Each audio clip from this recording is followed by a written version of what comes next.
Like they realize groups are necessary, but they're frustrated because maybe they've inherited a group structure that they didn't foresee, or that it wouldn't be their first choice. And I remember a couple of years ago at this very stage, we did a panel discussion about groups, and Matt Chandler, remember Matt talking about how he was cautioning anyway against just going into a church and blowing up the group structure and trying to replace it with something new and better without first thinking through ways to maybe maximize the structure that you've been given.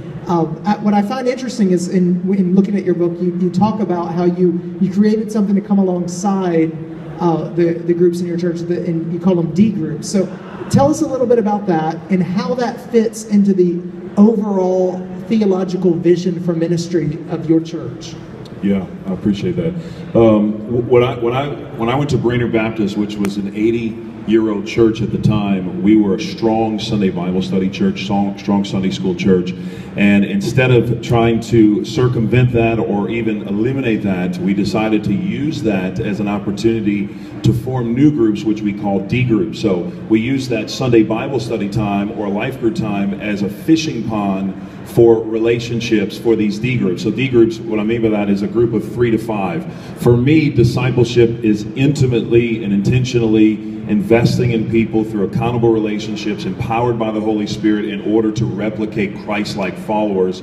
And so I started to comb the New Testament, and I wanted to find out if Jesus had a particular model for ministry, and he did. And if you study the New Testament, you'll realize Jesus ministered in 5 groups. He made disciples in 5 groups. He had the crowd, which was the large group, which he spent 1/10 of his time in the large group. I love what Eugene Peterson says. Eugene Peterson said, Jesus restricted 9/10 of his time to 12 Jews.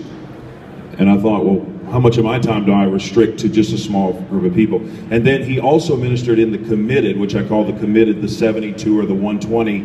But then the groups that he really invested in were those community groups of 12. Some people call them the cell group. But then out of that, he had times of intimate investing. Those 3 guys were privy to a particular circumstances, 5 to be exact, in the New Testament where Jesus pulled Peter, James, and John away.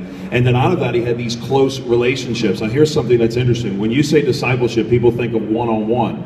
But you'll be hard-pressed to find Jesus ever ministering in a one-on-one, ongoing, systematic relationship in the entire New Testament.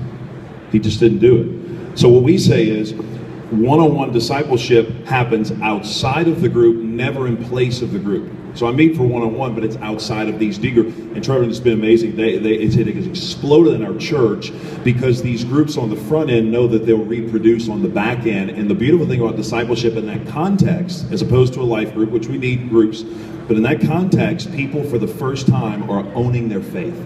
They're taking responsibility for their faith. And it's been amazing in our church. So, so you have your worship gathering, you have the life group, and then you have intentionality with going smaller and smaller, and it gets more and more potent and powerful as you go. Is that kind of how the groups feed each other? So right. the D groups do not take it away. And I'll talk about this. They're not replacing it. Yeah. At 6:15 today, I'm going to talk about our 3-fold model for exponential growth at our church. So yeah, that's great, Daniel.